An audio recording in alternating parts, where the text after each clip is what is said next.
आज का टॉपिक है फर्स्ट ईयर की क्लास में प्रोटीन। और प्रोटीन के पहले कार्बोहाइड्रेट, लिपिड या फैट, इसका अध्ययन किया था। और आज अपन लोग पढ़ रहे हैं प्रोटीन। ये सबसे ज्यादा इंपॉर्टेंट है प्रोटीन। प्रोटीन की अगर हम कुछ बातचीत करें, इस शब्द का प्रयोग सबसे पहले वर्जीलियस वैज्ञानिक थे, 1839 में इन्होंने नाम दिया था प्रोटीन। फर्स्ट अणु, प्रथम, ऑलमोस्ट ये जो है प्रथम अणु कहलाते हैं। तो ये एक प्रकार के जटिल कार्बनिक यौगिक होते हैं प्रोटीन के अणु। क्या है? जटिल कार्बनिक यौगिक के अणु होते हैं। और इसका इंट्रोडक्शन सुन लीजिए।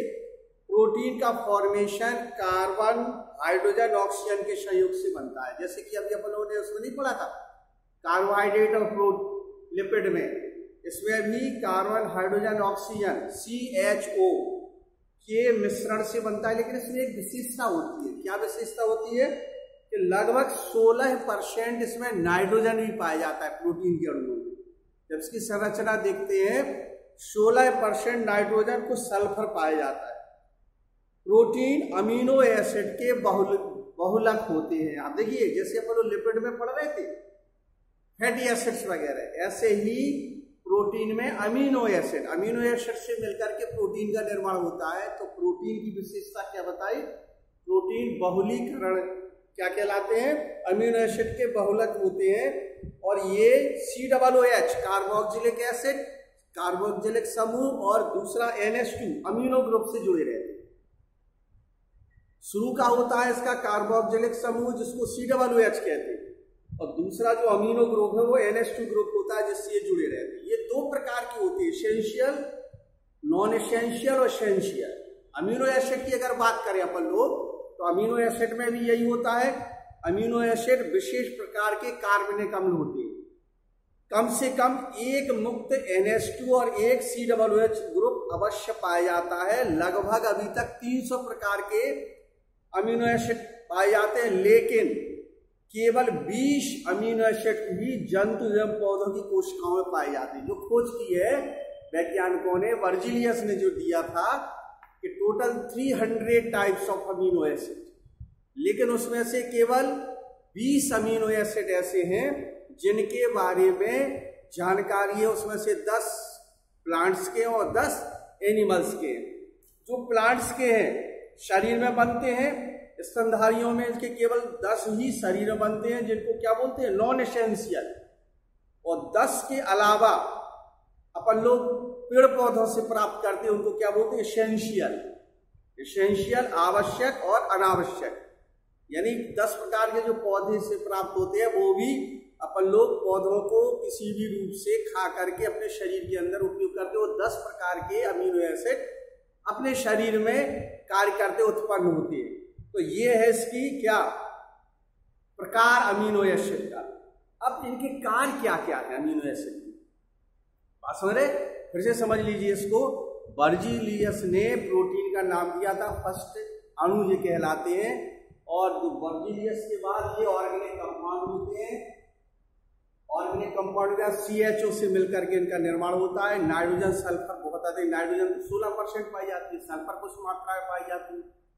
इसके बाद इसमें जो अमीनो ग्रुप होता है ये बहुलीकरण के द्वारा बनते हैं प्रोटीन। इसके बहुलीकरण से अमीनो एसिड, और अमीनो एसिड के बाद इसमें एक COOH ग्रुप कार्बोक्सिलिक ग्रुप और दूसरा NH2, ये 2 ग्रुप से मिलकर के अमीनो एसिड का फॉर्मेशन होता है। ये कुल मिला के 300 प्रकार का खोज की गई है, जिसमें से 10 एनिमल से और 10 प्लांट से।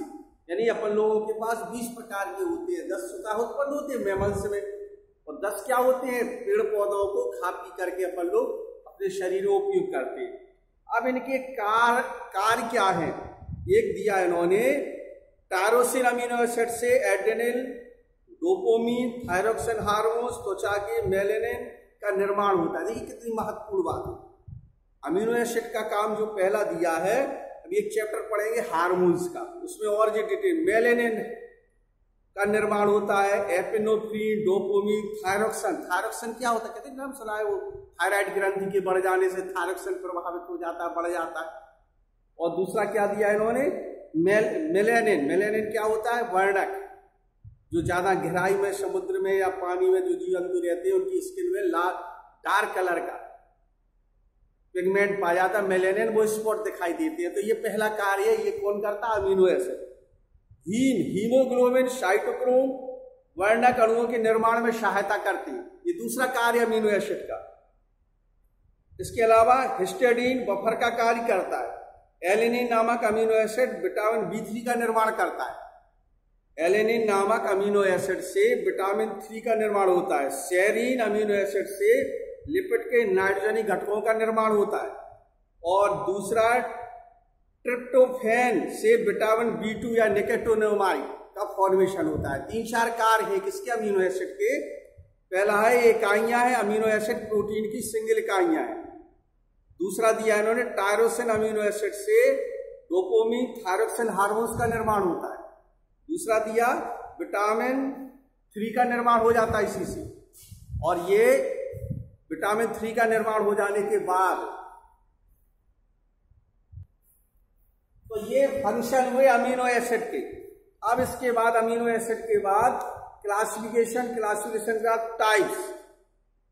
क्लासिफिकेशन में अमीनो एसिड के अगर प्रकार की बात करें अपन लोग, अमीनो एसिड के टाइप 3 प्रकार के होते हैं। 3 प्रकार में क्या क्या है, एक तो दिया है अणुओं की आकृति के आधार पर, दूसरा दिया रासायनिक संरचना के आधार पर, और तीसरा दिया इन्होंने अणुओं के नेचर के आधार पर। फिर से अणुओं की आकृति के आधार पर क्या है, गोलाकार प्रोटीन और फाइब्रस माने तंतुमय प्रोटीन। जो आकृति के आधार पर है अमीनो एसिड यानी प्रोटीन का आकार कैसा होता है, फाइब्रस यानी रेशेदार तंतुमय होता है या क्या होता है, गोलाकार। 2 प्रकार के हो गए। तंतुमय में उदाहरण है collagen protein, elastin protein, alpha keratin और बीटा कैरोटीन, यानी 2 प्रकार, कैलोजन प्रोटीन और इलास्टिन प्रोटीन। इलास्टिन का मतलब वही है धागे जैसा। तो जो 3 प्रकार के प्रोटीन होते हैं वर्गीकरण की दृष्टि से अणुओं की आकृति के आधार पर, तो अणुओं की आकृति के आधार पर 2 प्रकार के हैं, एक फाइब्रस है और दूसरा कौन सा है, ग्लोब्यूलर मींस राउंडेड। दूसरा रासायनिक संरचना के आधार पर, रासायनिक संरचना के आधार पर भी ये 3-4 प्रकार के होते हैं। इसको डिटेल, क्योंकि इसमें से एक नंबर का कभी आ जाता है। रासायनिक संरचना के आधार पर इसको डिटेल में देखते हैं अपन लोग। ये जो दूसरा रासायनिक संरचना के आधार पर है, पहला कौन सा था, अणुओं के आधार पर, दूसरा क्या दिया था, रासायनिक संरचना के आधार पर। रासायनिक संरचना के आधार पर ये काफी इंपॉर्टेंट है। सबसे पहले इन्होंने दिया है सिंपल प्रोटीन, इसको भी 2-3 भागों में डिवाइड किया है। संरचना ये रासायनिक आधार पर दिया इन्होंने। सिंपल प्रोटीन में एल्ब्यूमिन और ग्लोब्यूलिन 2 प्रकार के प्रोटीन पाए जाते हैं। तीसरा है, दूसरा इसी का भाग है। पहला कौन सा होता है, सिंपल प्रोटीन। दूसरा है कॉन्जुगेटेड, संयुग्मित प्रोटीन। ये ज्यादा इंपॉर्टेंट है। संयुग्मित प्रोटीन में एक है न्यूक्लियो प्रोटीन। जरा ये इनमें से 1 नंबर का आया था लास्ट ईयर। संयुग्मित प्रोटीन का पहला प्रकार है न्यूक्लियो प्रोटीन। न्यूक्लियो प्रोटीन माने nucleic acid, chromosome, histone nucleic acid से प्राप्त होगा। इसका नाम क्या है, न्यूक्लिक एसिड। न्यूक्लिक एसिड में डीएनए, आरएनए। दूसरा है ग्लाइकोप्रोटीन। ग्लाइकोप्रोटीन प्रोसेस, ये क्या है, प्रोटीन कार्बोहाइड्रेट यानी लार की म्यूसिन, रुधिर का हेपेरिन इसके उदाहरण है। जहां पर ये प्रोटीन पाया जाता है, लार में क्या है, म्यूसिन नामक प्रोटीन, जेसी का है ग्लाइकोप्रोटीन का। और दूसरा क्या बताया, रुधिर का हेपेरिन। हेपेरिन क्या करता है, ये जैसे नहीं है रुधिर बाहर आकर के जम जाता है, अंदर नहीं जमता है, ये शरीर के अंदर, ये सब हेपेरिन के कारण होता है। तीसरा है क्रोमोप्रोटीन। क्रोमो माने पिगमेंट, पौधों की वर्णक रहित एवं नेत्रों का रोडोप्सिन। अपनी आंख में रोडोप्सिन पिगमेंट पाया जाता है। ये आंखों का कलर, जैसे मान के चलो खरगोश की आंखें लाल होती है, मनुष्य में भी कंजी आंखें होती है, काली तो होती है, तो ये कुछ लोगों की सफेद आंखें होती है। ये सब पिगमेंट के कारण होता है। तो जो आंखों में रोडोप्सिन होता है वो किसके कारण होता है, क्रोमोप्रोटीन के कारण। और पौधों में कलर, वो भी रोडोप्सिन क्रोमोप्रोटीन के। फास्फोप्रोटीन, फास्फोप्रोटीन दूध का केसीन, दूध का जो केसीन, दूध में जो प्रोटीन होता है वो केसीन प्रोटीन होता है, उसको क्या बोलते हैं, फास्फोप्रोटीन। समझ में आते यार। इसके बाद है धातु प्रोटीन, लोहा, सल्फर, फेरिडॉक्सिन, कैल्शियम युक्त होते हैं, लोह युक्त साइटोक्रोम सी, ये सब क्या है, धातुओं से जुड़े हुए हैं। हीमोप्रोटीन, हीमोग्लोबिन का मतलब है हीमोग्लोबिन, मायोग्लोबिन और साइटोक्रोम सी, ये सब है। इसके बाद है फ्लेवोप्रोटीन, फ्लेवोप्रोटीन में क्या दिया उन्होंने, ऑक्सीडो रेडक्टेज एंजाइम्स पाया जाता है। तो फिर से सुन लीजिए इसको, कॉन्जुगेटेड प्रोटीन में न्यूक्लियोप्रोटीन, न्यूक्लिक एसिड स्पर्मोवा से जुड़ा है, प्रोटोमीन्स आदि प्रोटीन पाया जाता है। ग्लाइकोप्रोटीन में लार में म्यूसिन, ब्लड में हेपेरिन प्रोटीन पाया जाता है। इसके बाद अगला दिया है इन्होंने लिपोप्रोटीन, दूध में केसीन प्रोटीन पाया जाता है। क्रोमोप्रोटीन, पौधों और जंतुओं में, आंखों में रोडोप्सिन, पौधों में जो कलर देते हैं वो किसके कारण, क्रोमोप्रोटीन। फास्फोप्रोटीन, दूध का केसीन, अंडे का पीतक, योग जो होता है अंडे के में अंदर, वो भी किसके कारण होता है, फास्फोप्रोटीन का। धातु प्रोटीन बता चुके, हीमोप्रोटीन, हीमोग्लोबिन, मायोग्लोबिन, और फ्लेवोप्रोटीन बताया ऑक्सीडो रेडक्टेज प्रोटीन की उपस्थिति होती है। और लास्ट है ड्राई प्रोटीन। ड्राई प्रोटीन क्या है, पेप्टोज, पॉलीपेप्टाइड, प्रोटियोज, छोटे छोटे टुकड़ों में टूट करके ये प्रोटीन का रूप धारण कर लेते हैं और क्या बना दिया, ड्राई प्रोटीन। ये दो प्रकार के थे, पहला क्या था, अणुओं की संरचना दो प्रकार की थी, फिर ये 3-4 प्रकार के हो गए, और लास्ट में अणुओं की नेचर के आधार पर, पहला क्या था, आकृति के आधार पर, दूसरा रासायनिक संरचना के आधार पर, तीसरा based on nature of molecules. अम्लीय प्रोटीन और क्षारीय प्रोटीन दो प्रकार के होते हैं, क्या क्या, एक अम्लीय प्रोटीन होता है, एक क्षारीय प्रोटीन होता है। ग्लूटामिन तथा एस्पार्टिक एसिड, ये कौन से अम्लीय प्रोटीन होते हैं, और दूसरा क्षारीय प्रोटीन लाइसिन और आर्जिनिन। हिस्टोन प्रोटीन क्षारीय प्रोटीन के उदाहरण है, फिर से सुन लीजिए, अम्लीय प्रोटीन और क्षारीय। अम्लीय के दो उदाहरण है, ग्लूटामिक एसिड और एस्पार्टिक एसिड, और दूसरा क्षारीय प्रोटीन के लाइसिन और आर्जिनिन, ये है। अब 2-3 कार्य पढ़ लीजिए, प्रोटीन के क्या कार्य। सबसे पहले प्रोटीन कोशिकाओं अंगों की संरचना का निर्माण करता है, ये पहला फंक्शन है प्रोटीन का। क्या क्या, कोशिकाओं और अंगों का फॉर्मेशन करता है कौन, प्रोटीन। दूसरा कार्य है बायोकैटालिसिस, जैव उत्प्रेरकों का काम करता है। उत्प्रेरक क्या होता है, किसी क्रिया को बढ़ाना घटाना, कैटालिसिस कहलाता है, एंजाइम्स का कार्य करता है। कुछ प्रोटीन हार्मोन्स की तरह कार्य करते हैं, कुछ प्रोटीन अणुओं में बंद करके हृदय द्वारा परिवहन में सहायता करते हैं, कुछ प्रोटीन कोशिकाओं की सुरक्षा प्रदान करते हैं, कुछ प्रोटीन पोषण एवं भंडारण में कार्य करते हैं। फिर से सुन लीजिए इसको, प्रोटीन के कार्य 3-4 कार्य हैं। पहला क्या है, कोशिकाओं में अंगों की संरचना का निर्माण करना, ये पहला फंक्शन हो गया। दूसरा है बायोकैटालिसिस की तरह कार्य करते हैं, और तीसरा है कुछ प्रोटीन हार्मोन्स की तरह कार्य करते हैं, कुछ प्रोटीन एंजाइम्स की तरह कार्य करते हैं, इंसुलिन वगैरह। जो इंसुलिन का नाम सुना है, लैंगरहैंस की दीपिकाओं से, और लैंगरहैंस की दीपिकाएं कहाँ पाई जाती है, अग्न्याशय में। अग्न्याशय क्या है, एक एक्सोक्राइन बहिस्रावी ग्रंथि है, जिसमें एंडोक्राइन और एक्सोक्राइन, मिक्सक्राइन हो गई है, मिक्सक्राइन के 2 भाग हो गए, एक्सोक्राइन और एंडोक्राइन। एक्सोक्राइन पूरी पत्ती जैसी रचना अग्न्याशय है, और एंडोक्राइन क्या है, लैंगरहैंस की दीपिकाएं। और लैंगरहैंस की दीपिकाओं में 3 प्रकार की सेल्स है, अल्फा, बीटा और डेल्टा।